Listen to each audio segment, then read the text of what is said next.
श्री शिवाय नमस्तु भयम। दोस्तों, पूज्य गुरु जी ने अभी अपनी कल की शिव महापुराण की कथा बुधवार रंग पंचमी के दिन किया जाने वाला 11 गेहूं के दाने का एक ऐसा विशेष उपाय बताया है जो उन्होंने आज तक अपनी किसी भी कथा में नहीं बताया है। पूज्य गुरु जी ने कहा कि जब आपके हाथ तंग चल रहे हो, जब रुपए पैसे कहीं से प्राप्त ही ना हो पा रहे हो, जीवन में चारों तरफ से सिर्फ और सिर्फ परेशानियां आ गई हो, उनसे बाहर निकलने का कोई रास्ता ना दिखाई रहा हो, तो 19 मार्च 2025 बुधवार रंगपंचमी के दिन कर लेना 11 गेहूं के दाने वाला यह उपाय होगी हर मनोकामना पूरी मिलेगी, सभी दोषों से मुक्ति, इतना धन आएगा कि संभाले नहीं संभलेगा। माता लक्ष्मी जी और महादेव जी के आशीर्वाद से पूरे साल धन बरसता रहेगा। दोस्तों, जैसा कि आप सभी लोग जानते हैं कि 19 मार्च 2025 यानी बुधवार को पड़ रही है चैत्र महीने की रंगपंचमी तिथि। और दोस्तों, यह वह तिथि है जो चैत्र महीने में पड़ने वाली सबसे और चैत्र महीने की पहली रंगपंचमी तिथि है, क्योंकि यह बुधवार के दिन पड़ रही है और हमारे हिंदू धर्म में इसका बहुत ही बड़ा और विशेष महत्व होता है। पूज्य गुरु जी ने कहा है कि अगर कभी भी मौका लग जाए और चैत्र महीने की रंगपंचमी तिथि बुधवार को पड़ जाए तो आप लोगों को सिर्फ और सिर्फ 11 गेहूं के दाने वाला उपाय तो अवश्य ही करना चाहिए, क्योंकि इन दोनों तिथियों का संयोग बहुत ही कम आता। इसी के साथ दोस्तों, गुरु जी ने कहा है कि जब भी चैत्र महीने की रंगपंचमी तिथि पड़े तो आप लोगों को सिर्फ और सिर्फ 11 गेहूं के दाने वाला उपाय तो अवश्य करना चाहिए। यह उपाय इतना खास है कि अगर आपने सही मुहूर्त पर सही क्रिया अनुसार 11 गेहूं के दाने वाला उपाय कर लिया, जो प्राचीन काल के समय का महा उपाय है, तो मान के चलिए दोस्तों, महादेव जी के आशीर्वाद से आपके जीवन का इतना ही बड़ा दुख हो उससे आपको मुक्ति मिल जाएगी। आपकी कोई भी मनोकामना हो, मान लीजिए आप नौकरी की तैयारी कर रहे थे तो आपकी नौकरी लग जाएगी, आपका बंद पड़ा व्यापार चल पड़ेगा। और दोस्तों, आप जिस बीमारी से आप बहुत दिनों से परेशान थे, उस बीमारी से आपको मुक्ति मिल जाएगी। आपके जीवन में धन आना शुरू हो जाएगा, आपके जीवन में धन आने के नए नए रास्ते खुल जाएंगे। और मान के चलिए दोस्तों, फिर आपको किसी भी तरह परेशानी का सामना नहीं करना पड़ेगा। इसीलिए दोस्तों, 19 मार्च बुधवार के दिन आप लोगों को इस वाले उपाय को जरूर कर लेना है। भले ही आपने पूरे साल भर इस उपाय को ना किया हो, पर अगर आपने इस चैत्र महीने में पड़ने वाली रंगपंचमी के दिन अगर इस वाले उपाय को कर लिया तो आपको इस उपाय को करने का वह फल मिलेगा जिसकी आपने कभी कल्पना भी नहीं करी होगी। इसीलिए आप लोग इस 11 गेहूं के दाने वाले को एक बार जरूर कर लेना, ताकि आप लोगों के हाथ से यह मौका ना जा सके और आपको इस उपाय को करने का फल मिल सके। दोस्तों, यह उपाय पंडित जी ने अपनी अभी की ही शिव महापुराण की कथा में बताया है, जो इस उपाय को आज हम आपको बहुत अच्छे से समझाने वाले हैं। इस वीडियो को देखने के बाद इस उपाय को समझने के लिए आपको कोई और वीडियो को देखने की जरूरत नहीं पड़ेगी।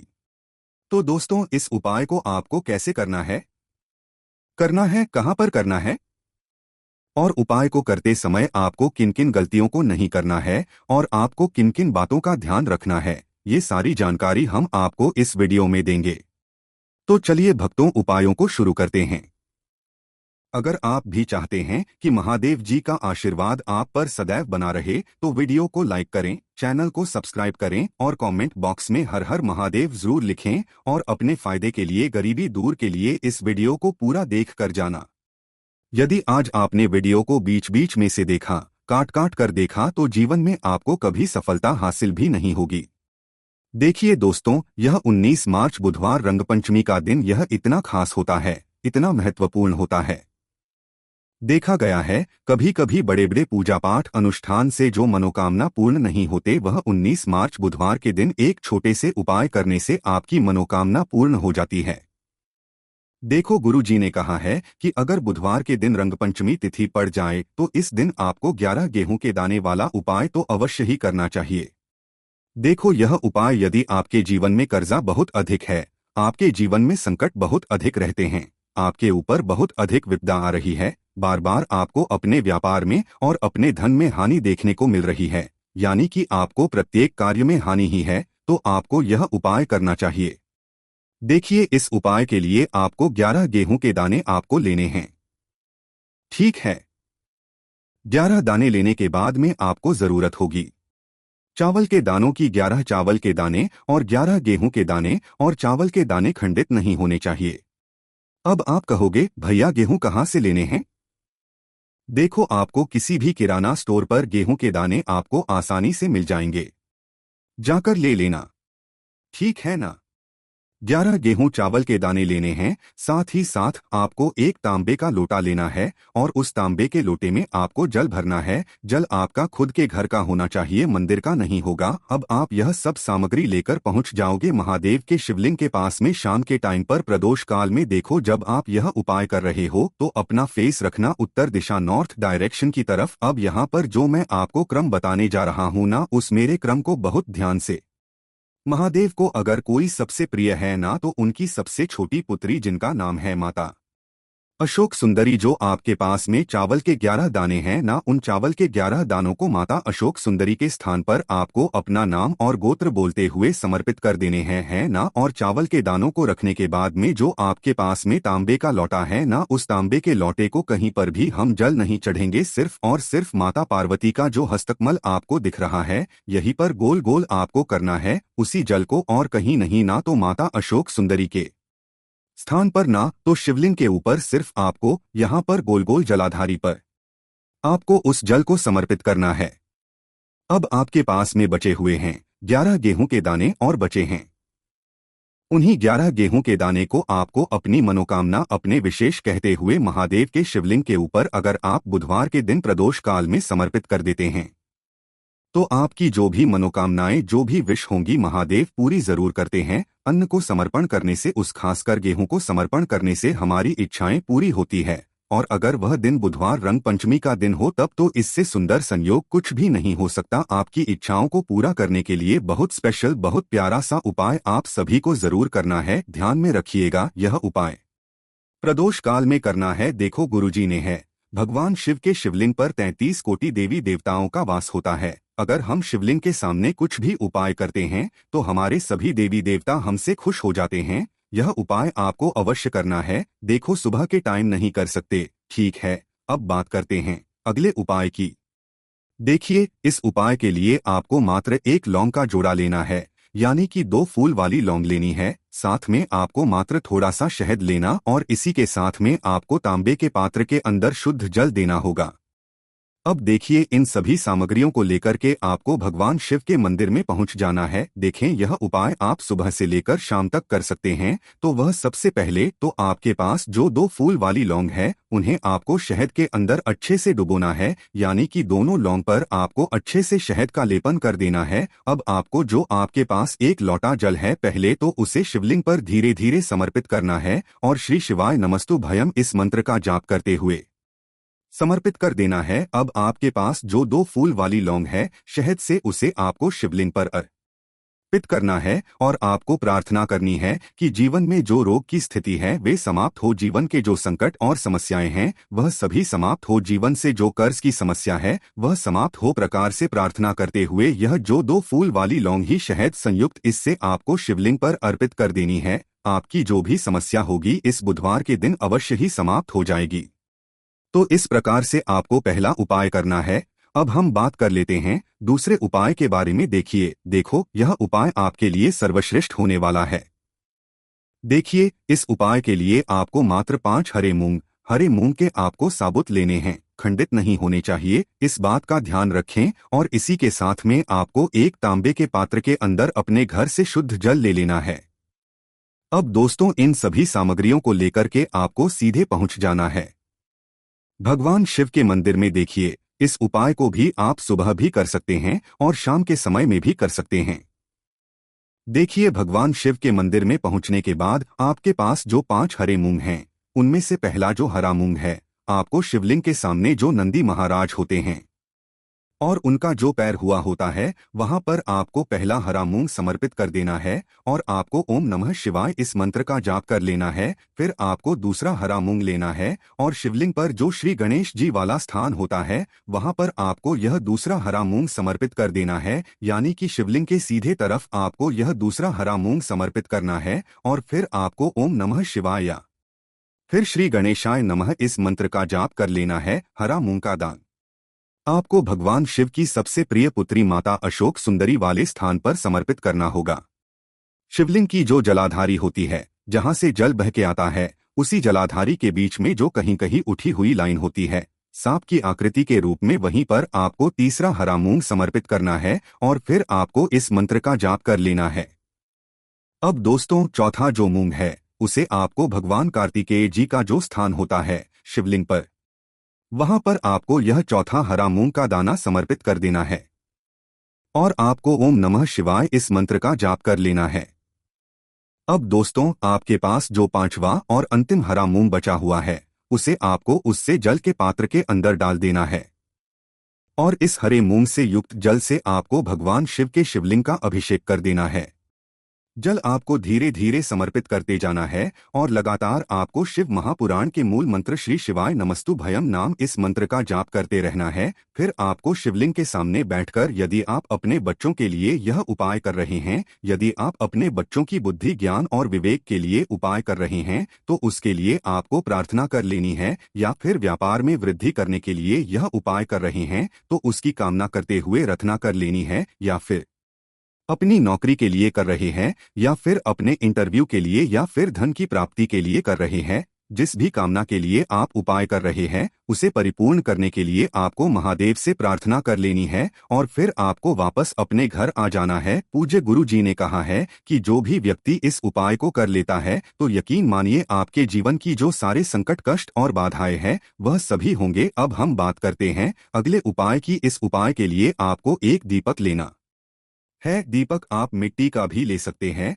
और शुद्ध आटा मढ़कर उसका दीपक भी आप तैयार कर सकते हैं। दीपक के अंदर गोल बाती का प्रयोग करना है और दीपक के अंदर आपको शुद्ध घी का प्रयोग करना है। इसी के साथ में आपको मात्र एक फूल वाली लौंग लेनी होगी। अब यह एक दीपक और एक फूल वाली लौंग लेकर के सीधा आपको पहुंचना होगा बरगद के वृक्ष के वहां पर। सबसे पहले तो आपके पास जो एक फूल वाली लौंग है उसे आपको बरगद के वृक्ष की जड़ में समर्पित करना है।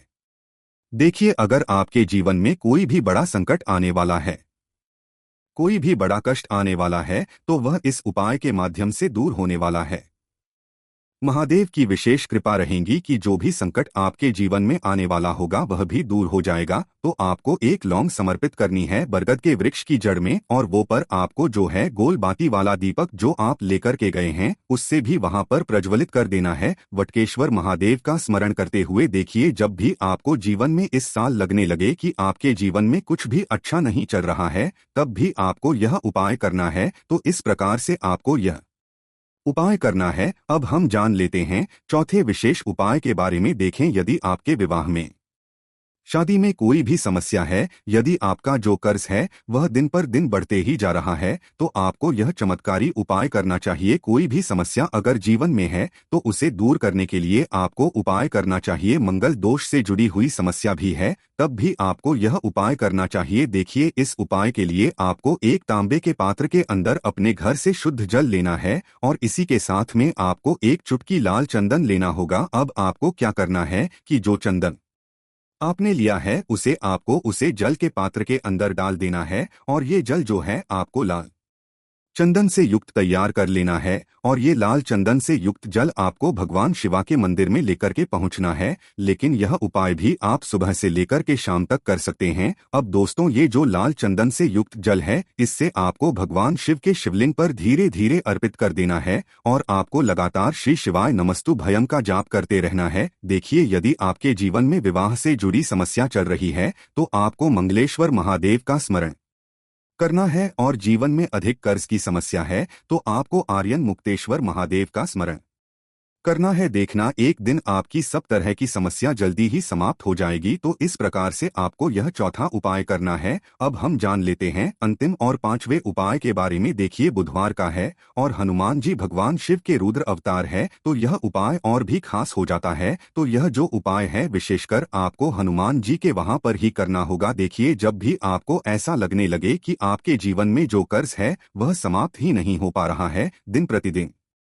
बढ़ते ही जा रहा है, कष्ट जो है वह दिन प्रतिदिन बढ़ते ही जा रहे हैं, कष्ट जो है वह समाप्त ही नहीं हो पा रही है, यानी कि जीवन में भी कोई विपदा आती है, संकट आता है तो हमें संकट मोचन हनुमान जी के मंदिर में जाना चाहिए। लेकिन यह उपाय बहुत ही खास है।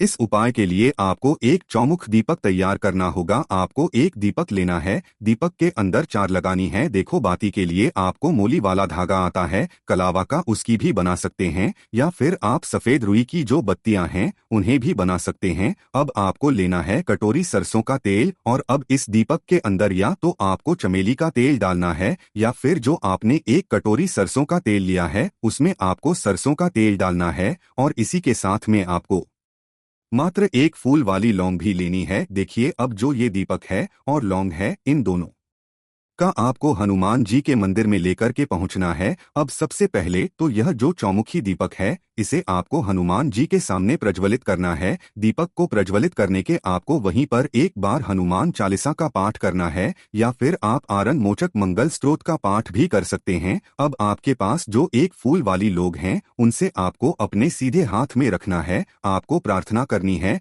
हनुमान जी से कि जीवन की जो भी संकट है, विपदा है, वह सभी आपकी कृपा से दूर हो। और यह जो एक लौंग है इससे भी आपको उससे चौमुखी दीपक के अंदर डाल देनी है और अपनी मनोकामना बोल देना है। गुरुजी कहते हैं कुछ दिनों में ही आपकी सब मनोकामना पूरी हो जाएगी। तो इस प्रकार से यह सुंदर सा और सरल सा उपाय करना है।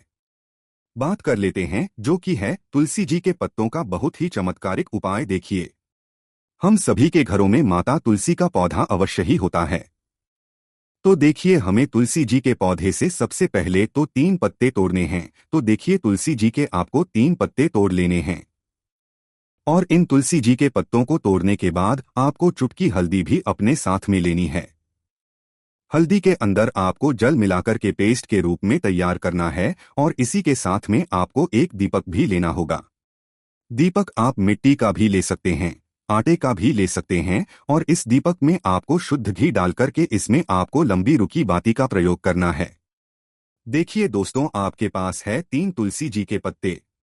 तो पहला जो तुलसी जी का पत्ता है उस पर आपको सबसे पहले तो जो आपने हल्दी ली है उसकी एक बिंदी लगानी है। और पहला जो का पत्ता है, आपके घर में भगवान विष्णु का चाहे कोई सा भी स्वरूप हो, चाहे लड्डू को गोपाल जी का स्वरूप हो, या फिर भगवान कृष्णा की आपके मंदिर में प्रतिमा हो, या फिर भगवान श्री राम की प्रतिमाएं, उनके सामने आपको पहला तुलसी जी का पत्ता अर्पित करना है। अब देखिए दोस्तों, आपके पास जो 2 तुलसी जी के पत्ते हैं और आपके पास जो एक दीपक है, इन्हें आपको लेकर के पहुंचना है अपने ही घर में तुलसी जी के पौधे के पास में। देखिए, सबसे पहले तो आपके पास जो जी के पत्ते हैं उन पर भी आपको हल्दी की एक एक बिंदी लगानी है, और उन दोनों ही तुलसी जी के पत्तों को आपको अपने घर में तुलसी जी के पौधे के वहां पर ही अर्पित कर देने हैं। और इस प्रकार से यह दोनों पत्ते भी तुलसी जी के पौधे के पास में अर्पित करने के बाद अंत में जो आपके पास एक लंबी बाती का दीपक है, इसे आपको तुलसी जी के पौधे के पास में ही प्रज्वलित कर देना है। जो भी व्यक्ति अपने ही इस प्रकार से तुलसी जी के 3 पत्तों का